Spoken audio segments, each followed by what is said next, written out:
See, according to Le Chatelier principle, if you are applying any kind of stress on a equilibrium system, if this equilibrium is maintained in a system, so any kind of stress in form of concentration increase or decrease, stress in form of pressure increase or decrease, stress in form of temperature increase or decrease, stress is form of volume increase or decrease, stress is applied in form of catalyst add or not added.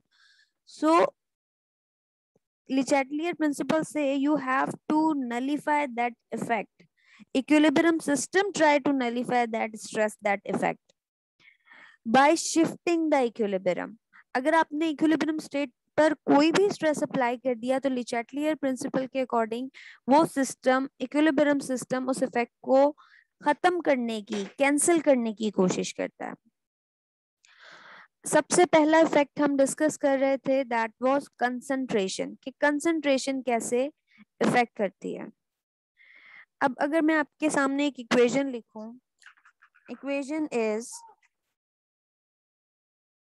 Simple, आपके Haber process वाली equation है, N2 3H2 producing 2 moles of ammonia.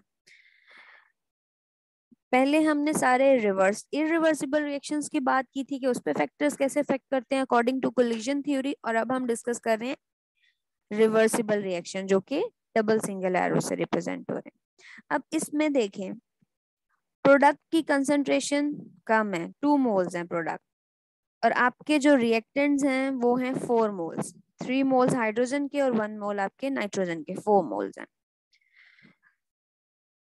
अगर मैं concentration ammonia की इस not ammonia, nitrogen की increase कर दूं, तो आपको क्या लगता है कि इक्विलिब्रियम अपने आप को बैलेंस करने के लिए किस तरफ मूव करेगा? मैंने नाइट्रोजन की कंसंट्रेशन इंक्रीज कर दी, what do you think what will happen?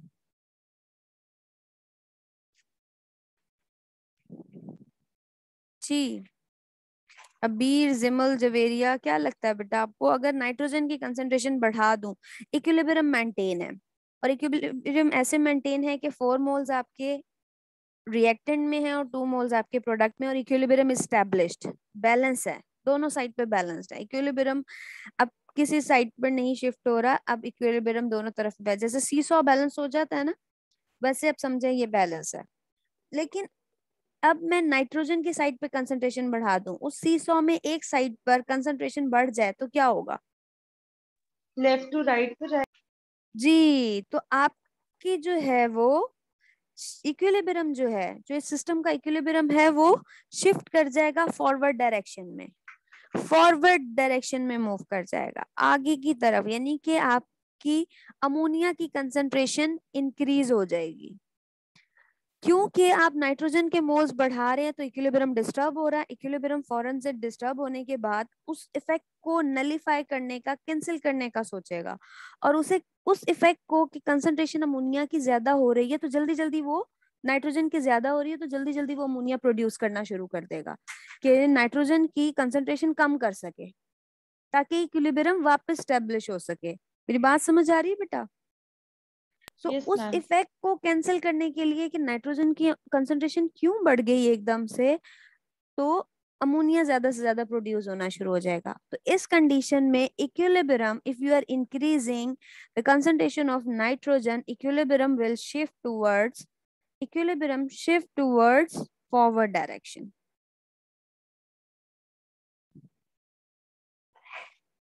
Forward direction.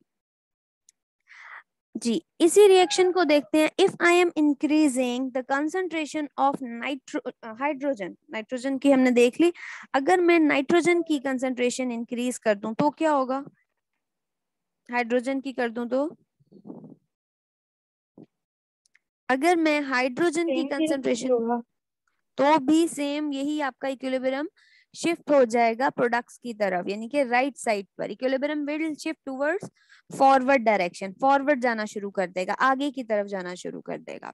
क्योंकि इक्विलिब्रियम डिस्टर्ब हो जाएगा, इक्विलिब्रियम स्टेट्स डिस्टर्ब हो जाएंगी, और नाइट्रोजन की कंसंट्रेशन बढ़ गई, हाइड्रोजन की कंसंट्रेशन बढ़ गई, इक्विलिब्रियम डिस्टर्ब. तो इक्विलिब्रियम वापस मेंटेन करने के लिए, वो डिस्टरबेंस कैंसिल करने के लिए ज्यादा से ज्यादा अमोनिया प्रोड्यूस होना शुरू हो जाएगी। Is it clear? Ma'am, we wanted you to repeat this question or sorry, answer again. जैसे मैंने आपको कहा कि एक सीसॉ है फॉर एग्जांपल, ठीक है, उस पर आपके यहाँ पर कोई 2 पर्सन है ए बी, और यहाँ पर सिर्फ आपके पास डी है, ठीक है, और डी का वेट इतना है कि दोनों बैलेंस हो रहे हैं, और आपको ऑब्वियसली सीसॉ में बैठने के लिए दोनों साइड पे इक्वल बैलेंस होना जरूरी नहीं है। How you are going to balance that, वो इम्पोर्टेंट होता है। हैवी और लाइट बैठ कर भी सीसॉ यूज कर सकते हैं, उसके लिए आप फिर फोर्स ज्यादा लगा रहे होते हैं, प्रेशर ज्यादा लगा रहे होते हैं, या अपने आप को लूज छोड़ रहे होते हैं, ऐसा है या नहीं है ना? आपने अपनी बॉडी को उस लिहाज से मूव करना होता है, आप फिर नीचे पाँव रख के पुश कर रहे हैं ऊपर की तरफ, या वेट जिस साइड पर ज्यादा है वो कम से कम वेट अप्लाई कर रहा है, तो इस तरह इक्विलिब्रियम भी बैलेंस हो जाता है। इक्विलिब्रियम में दोनों साइड पर अमाउंट सेम नहीं होती, ऐसा नहीं है कि जितने अमाउंट रिएक्टेंट में उतनी अमाउंट, ऐसा नहीं होता। बस एक ऐसी कंडीशन होती है जिसमें इक्विलिब्रियम मेंटेन हो जाता है कि ना रिएक्टेंट प्रोडक्ट में चेंज हो रहे होते हैं ना प्रोडक्ट रिएक्टेंट में, बैलेंस आ जाता है। अब इनमें से अगर मैं, यहाँ बैलेंस है, इसमें अगर मैं एक ही कंसंट्रेशन बढ़ा दूं, समझे, इसका वेट बढ़ा दूं, तो इस वेट को कम करने के लिए, इस जो डिस्टरबेंस है कम करने के लिए ज्यादा से ज्यादा डी फॉर्म होगा, ज्यादा से ज्यादा डी एफर्ट्स करेगा कि इसको खत्म कर सके। इसी तरह अगर बी की कंसंट्रेशन बढ़ रही है, बी का वेट बढ़ रहा है, तो इस डिस्टरबेंस को खत्म करने के लिए ज्यादा से ज्यादा ये डिस्टरबेंस, ये अमाउंट डी की तरफ मूव कर जाएगी। अभी अब समझ आ रही है बेटे बात? Yes miss. ओके। ओके, तो हम ये रिएक्शन की बात कर रहे हैं। अब इसमें अगर मैं हाइड्रोजन की कंसंट्रेशन बढ़ा दूंगी तो इक्विलिब्रियम तो डिस्टर्ब हो गया, सिस्टम तो परेशान हो जाएगा कि ये क्या हुआ, इक्विलिब्रियम था, बैलेंस था, ना रिएक्टेंट प्रोडक्ट में जा रहे थे ना प्रोडक्ट रिएक्टेंट में, एक बैलेंस बना हुआ। जैसे ही मैंने हाइड्रोजन ज्यादा किया, सिस्टम डिस्टर्ब, और वो ज्यादा से ज्यादा अमोनिया बनाना शुरू कर देगा, ताकि जो हाइड्रोजन की अमाउंट बढ़ी है वो वापस अपनी पोजीशन पे आ जाए, कम हो जाए और इक्विलिब्रियम मेंटेन हो जाए। ये होता है रिवर्सिबल रिएक्शंस में। अच्छा, अब ये तो बात हुई कंसंट्रेशन बढ़ाने की, मुझे बताइए अगर मैं हाइड्रोजन की कंसंट्रेशन डिक्रीज कर दूंगी तो क्या होगा? हाइड्रोजन की कंसंट्रेशन कम कर दी तो क्या होगा? Use your Right to mind. left पे जी, तो राइट से लेफ्ट की तरफ, यानी कि प्रोडक्ट जो है वो रिएक्टेंट में चेंज होना शुरू हो जाएगा। ये जो अमोनिया है ये वापस जो है वो हाइड्रोजन और नाइट्रोजन में चेंज होना शुरू हो जाएगी, क्योंकि अमोनिया को लगेगा कि रिएक्टेंट की कंसंट्रेशन कम हो रही है, तो इक्विलिब्रियम डिस्टर्ब हो रहा है। उस डिस्टर्बेंस को खत्म करने के लिए ये अमोनिया क्विकली कन्वर्ट होना शुरू हो जाएगा रिएक्टेंट्स में। Is it clear? तो equilibrium will shift towards backward direction. Equilibrium आपका जो रिएक्शन का है वो शिफ्ट हो जाएगा backward. Is it clear? Is it clear बेटा? yes ma'am it's yes very ma'am important. Paper में जब आपने इनके आंसर लिखने हैं तो कंसंट्रेशन का कोई स्पेसिफिक इफेक्ट बताएंगे आपको, तो आपको बताना है कि इक्विलिब्रियम किस तरफ जाएगा। तो अगर आपके कॉन्सेप्ट्स क्लियर हैं, you can easily tell the equilibrium is shifting towards forward direction और अ बैकवर्ड डायरेक्शन। तो आपके बिल्कुल माइंड क्लियर होना चाहिए। एक एक स्टेप मैं इसलिए आराम से बता रही हूँ, हैबर और कॉन्टेक्ट डिटेल में पढ़ेंगे, फिर उससे पहले आप ले चैटलियर प्रिंसिपल को समझें कि वो कैसे इन कंसंट्रेशन के इफेक्ट्स को डिस्कस करता है। यहाँ तक किसी को कोई कंफ्यूजन? no miss अच्छा, अब मुझे बताइए अगर मैं सिस्टम में इक्विलिब्रियम से अमोनिया निकाल लूं, अमोनिया भी बनी हुई है, हाइड्रोजन और नाइट्रोजन गैस भी, मैंने अमोनिया निकाल ली, अब क्या होगा? मैंने अमोनिया रिमूव कर दी है इक्विलिब्रियम से, क्या होगा? सिस्टम से अमोनिया निकाल ली है, what do you think what will happen?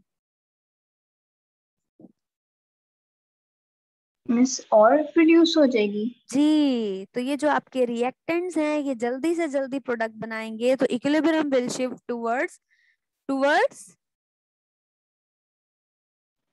left to ammonia right forward directions का आइडिया फॉरवर्ड। चाहिए। Forward direction, equilibrium will shift towards forward direction. Ammonia निकाल ली तो सिस्टम को लगेगा अमोनिया की क्वांटिटी नहीं है, अमोनिया खत्म हो गई है, तो वो जल्दी से जल्दी रिएक्टेंट स्पीड अप होंगे और आप का अमोनिया बना ले। रिवर्सिबल रिएक्शंस बहुत यूजफुल होते हैं, हम बहुत इसको अप्रिशिएट इसलिए करते हैं कि जल्दी जल्दी फिर हमारे प्रोडक्ट्स बन रहे होते हैं। एक साइड पे हम कंसंट्रेशन कम या ज्यादा करके स्पीड बढ़ा सकते हैं रिएक्शन की।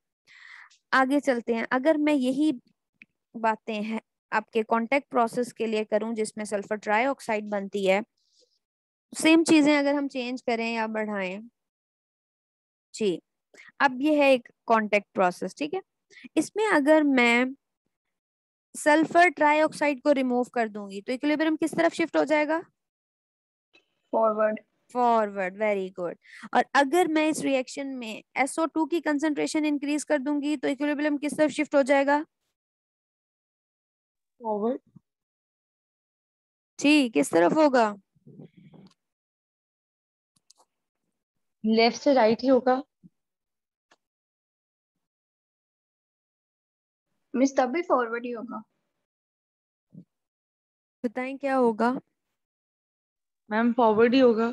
जी, तब भी फॉरवर्ड होगा, क्योंकि SO4 की कंसंट्रेशन बढ़ गई, इक्विलिब्रियम फौरन से डिस्टर्ब होगा और इस कंसंट्रेशन को कम करने के लिए फौरन रिएक्शन फॉरवर्ड होगा, बैकवर्ड नहीं होगा। अगर मैं ऑक्सीजन की बढ़ा दूंगी तो तब भी मिस फॉरवर्ड। तब भी फॉरवर्ड होगा, ठीक है।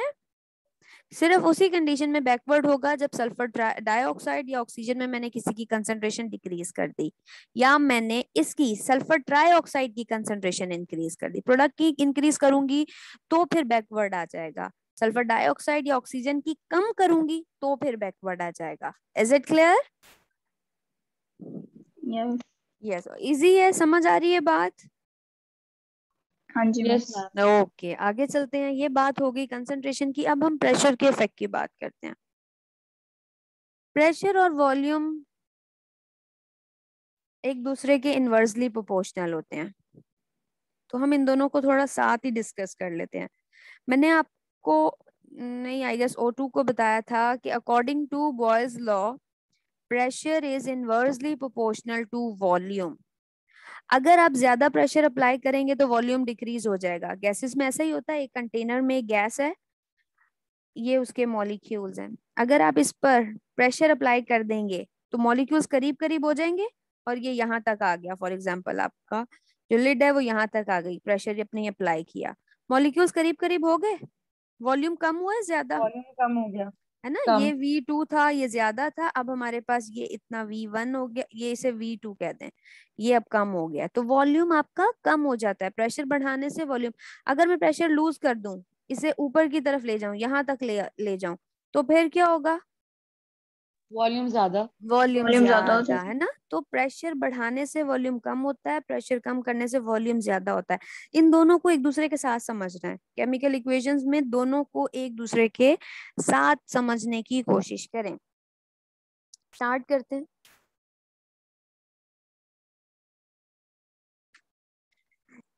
ये आपका जो प्रेशर का इफेक्ट है, ये सिर्फ तभी ठीक से एप्लीकेबल होता है जब आपके जो है वो जो इक्वेशन है उसके जो नंबर ऑफ मोल्स हैं रिएक्टेंट एंड प्रोडक्ट में वो इक्वल ना हो। अगर रिएक्टेंट एंड प्रोडक्ट्स में सेम नंबर ऑफ मोल्स होंगे तो प्रेशर या आपको वॉल्यूम का इफेक्ट उस तरह समझ नहीं आएगा, ना आपको आइडेंटिफाई होगा। दोनों साइड पे सेम मोल्स हैं, प्रेशर बढ़ाएंगे तो इक्विलिब्रियम तो परेशान ही होगा कि किस तरफ जाए, दोनों साइड पे तो सेम है। लेकिन अगर एक साइड पे फॉर एग्जांपल 2 मोल्स हैं और एक साइड पर 3,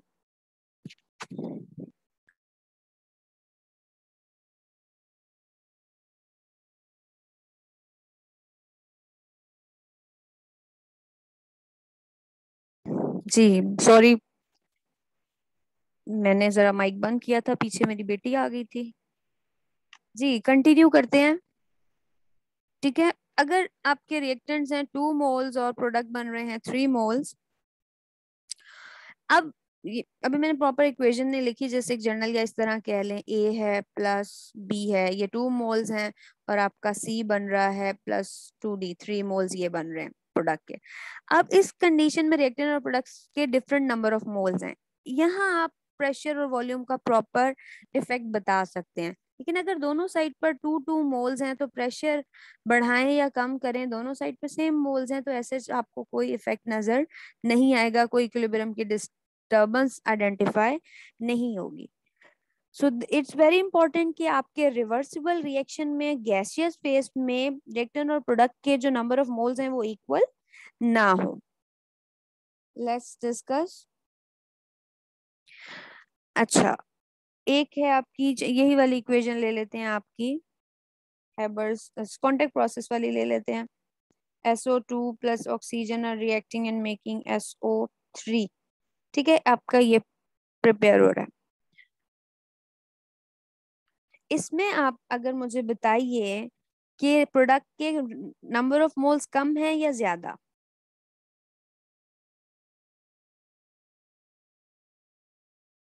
ठीक, प्रोडक्ट के नंबर ऑफ मोल्स कम है या ज्यादा है? कम है। कम है, ऑब्वियसली ये 2 मोल्स हैं और ये 3 moles हैं, कम है। When you are taking such kind of a reaction in which lesser moles are produced, lesser moles, come moles produce हो रहे हैं, तो उस condition में if you are increasing the pressure, equilibrium will shift towards the lesser number of mole. Is it clear? Yes ma'am. ठीक है। Product में reactant में मोल्स ज्यादा है, प्रोडक्ट में कम है। अगर मैं एक ऐसी इक्वेशन लूं जिसमें रिएक्टेंट में ज्यादा है, प्रोडक्ट में कम है, और मैं प्रेशर बढ़ा देती हूँ, तो इक्विलिब्रियम शिफ्ट हो जाएगा कम मोल्स की तरफ। जैसे ही प्रेशर बढ़ाऊंगी, जहां नंबर ऑफ मोल्स ज्यादा है, रिएक्टेंट में नंबर ऑफ मोल्स ज्यादा है, वो आपका प्रोडक्ट की तरफ मूव करना शुरू कर देगा, लेसर नंबर ऑफ मोल्स की तरफ मूव करना शुरू कर देगा। Is it clear? If you are increasing the pressure, the equilibrium will shift towards the lesser number of moles, जहां पर कम number of moles हैं उस साइड पर मूव करना शुरू कर देगा।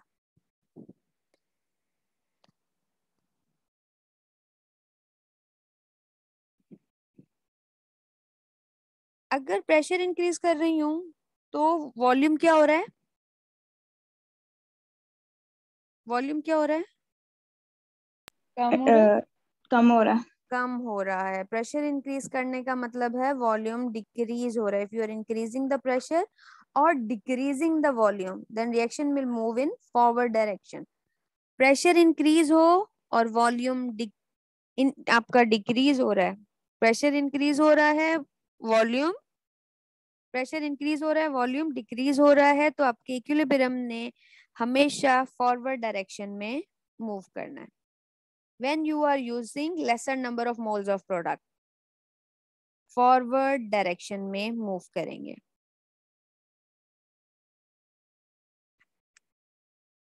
प्रेशर इंक्रीज्ड, वॉल्यूम डिक्रीज, आपका equilibrium lesser number of moles के साथ हो, यानी कि प्रोडक्ट के कम मोल बन रहे हो, तो हमेशा इक्विलिब्रियम किस साइड पर शिफ्ट होगा? फॉरवर्ड डायरेक्शन में। याद रखना है, when there are less number of moles of product, when you are proceeding, when reaction proceed with less number of moles, when reaction proceeds with less number of moles, जब कम number of moles आपके बन रहे हो, यानी कि product के moles कम हो, तो उस कंडीशन में अगर आप प्रेशर इंक्रीज कर रहे हैं तो आपका इक्विलिब्रियम फॉरवर्ड डायरेक्शन में जाएगा। वॉल्यूम, प्रेशर का बढ़ने का मतलब है वॉल्यूम का कम होना, तो वॉल्यूम कम होगा तो भी फॉरवर्ड डायरेक्शन में जाएगा। Is it clear? Yes ma'am. Okay, आगे चलते हैं। अगर आपका रिएक्शन प्रोसीड कर रहा है इंक्रीज्ड नंबर ऑफ मोल के साथ, प्रेशर और वॉल्यूम का इफेक्ट पढ़ रहे हैं हम, when reaction proceed with increased number of moles,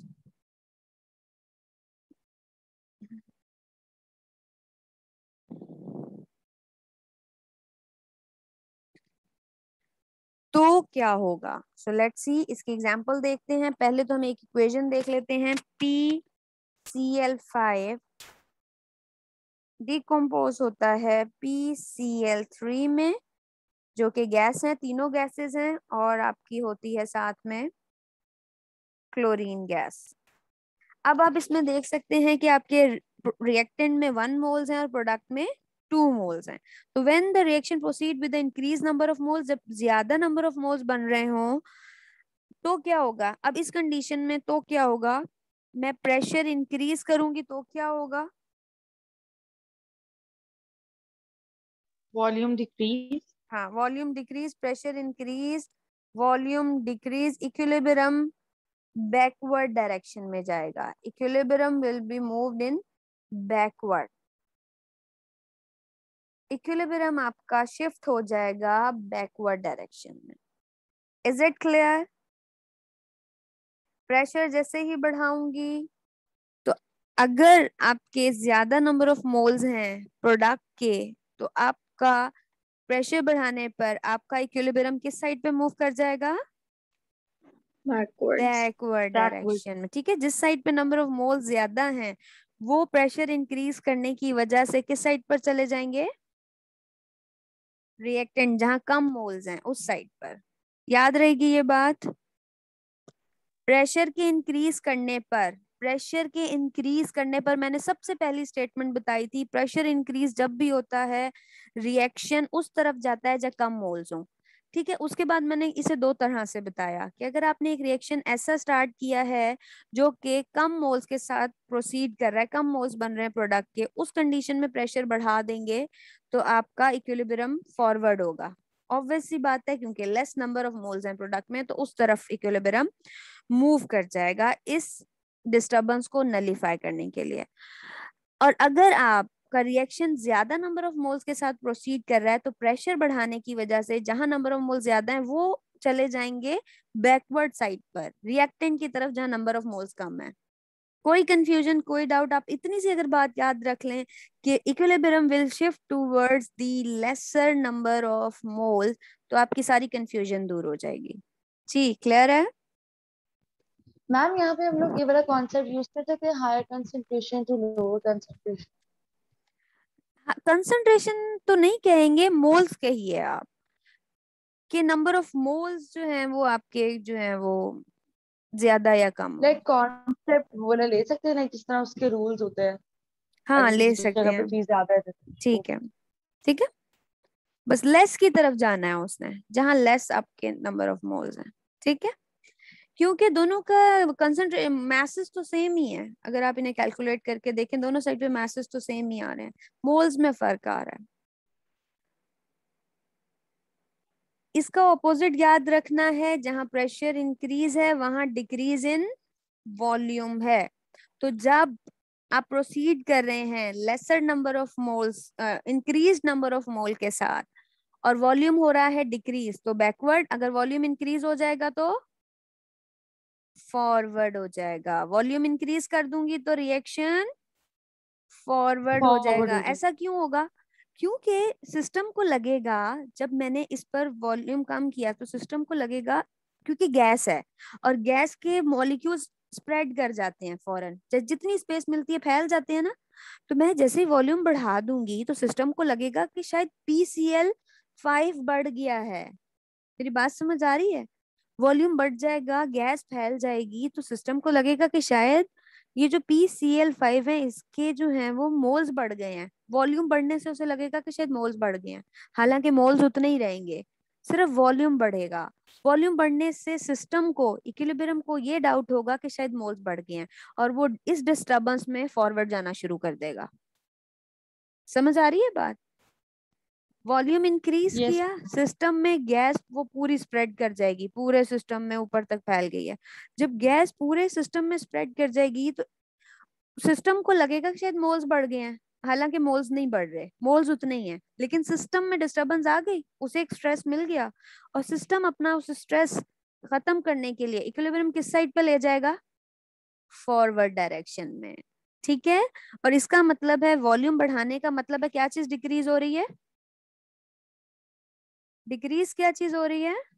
pressure, volume increase करने का मतलब है कि आपने प्रेशर डिक्रीज कर दिया, प्रेशर को लूज कर दिया, तभी वॉल्यूम बढ़ेगा ना। अगर आप प्रेशर लगा रहे होंगे तो ऑब्वियसली बात है वॉल्यूम कम होगा, और वॉल्यूम कम होगा तो बैकवर्ड। ये मैं प्रेशर अप्लाई कर रही हूँ, प्रेशर अप्लाई कर रही हूँ, सिस्टम को लग रहा है कि कितना वॉल्यूम कम हो गया, वॉल्यूम कम हो रहा है, तो सिस्टम परेशान हो जाएगा। प्रेशर अप्लाई करने पर सिस्टम को लगेगा कि वॉल्यूम कम हो रहा है, और वॉल्यूम कम जब लगेगा तो वो बैकवर्ड जाना शुरू कर देगा। ठीक है, यस मैम। ठीक है। बैकवर्ड क्यों जाएगा? क्योंकि बैकवर्ड साइड पे नंबर ऑफ मोल्स कम है। Is it clear? हर एक पॉइंट क्लियर होना बहुत ज्यादा जरूरी है। मैं इस लेसन की रिकॉर्डिंग कर रही हूँ, आप दोबारा भी देख सकते हैं। आगे चलते हैं, आगे हम बात करते हैं टेम्परेचर के इफेक्ट की। टेम्परेचर, टेम्परेचर हम जानते हैं टू टाइप्स के रिएक्शन होते हैं, एंडोथर्मिक और एक्सोथर्मिक रिएक्शन, ऐसा ही है। Endothermic reactions and exothermic reactions. Endothermic reaction कौन से होते हैं और एक्सोथर्मिक कौन से होते हैं? जी, कौन बता रहा है? जिमल। एक्सोथर्मिक में हीट रिलीज होती है और एंडो में अब्सॉर्ब होती है। जी, एक्सोथर्मिक रिएक्शन वो होते हैं जिसमें हीट रिलीज होती है, और एंडो वो होते हैं जिसमें हीट एब्जॉर्ब होती है। तो अगर कोई रिएक्शन एक्सोथर्मिक है और उस रिएक्शन को मैं ज्यादा हीट दूंगी तो इक्विलिब्रियम किस तरफ जाएगा? एक रिएक्शन एक्सोथर्मिक है और उसे मैं हीट ज्यादा दे दूं, फॉर एग्जाम्पल मैं आपको एक रिएक्शन अगर लिख कर दिखाऊं, reaction is between carbon monoxide plus water and it is producing carbon dioxide plus hydrogen. ऐसा करते हैं, टेम्परेचर कल डिस्कस करते हैं बिकॉज क्लास का टाइम एंड हो गया, आपकी भी सेकंड क्लास होगी और मेरी भी। टेम्परेचर से हम कल कंटिन्यू करते हैं। कंसंट्रेशन और प्रेशर का इफेक्ट आज आपने अच्छे से पढ़ना है, बुक से पढ़ें, इंटरनेट से पढ़ें और इसे अच्छे से समझें। हम इसे कल दोबारा डिस्कस करेंगे और कल कंटिन्यू करेंगे टेम्परेचर का इफेक्ट। Okay, okay. अल्लाह हाफिज।